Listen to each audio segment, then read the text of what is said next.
দেখো, পরীক্ষার হলে এই অ্যাপ্রোচ নিয়ে যদি না করো তাহলে কিন্তু সময়ের মধ্যে করে আসতে পারবে না, এরকমই করতে হবে। একজন বিক্রেতা তার বিক্রয়যোগ্য সামগ্রীর ক্রয় মূল্যের উপর 20% বর্ধিত হারে দাম নির্দিষ্ট করে এবং বিক্রয় করার সময় নির্দিষ্ট দামের উপর 15% ছাড় দেয়। বিক্রেতার শতকরা লাভ বা ক্ষতি কত? তাহলে এটা হচ্ছে সিপি, এটা হচ্ছে এমপি, এটা হচ্ছে এসপি।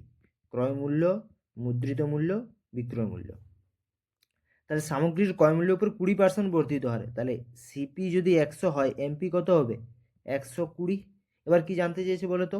বিক্রয় করার সময় নির্দিষ্ট দামের উপর 15% ছাড় দেয়, তাহলে 120-র 15% কত? এটা ক্যালকুলেশন তাড়াতাড়ি করবে।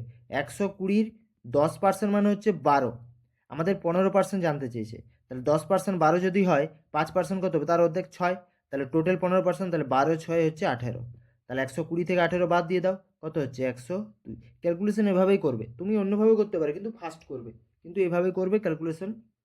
যত তাড়াতাড়ি করবে তোমার উত্তরও তাড়াতাড়ি বেরোবে। তাহলে আমাদের কি জানতে চেয়েছে? বিক্রেতা শতকরা লাভ বা ক্ষতি কত? তাহলে সিপি যদি 100 হয়, এসপি হচ্ছে 102, তাহলে নিশ্চয়ই লাভ হচ্ছে, কত লাভ হচ্ছে? 2% লাভ হচ্ছে। এই অপশান রাইট উত্তর।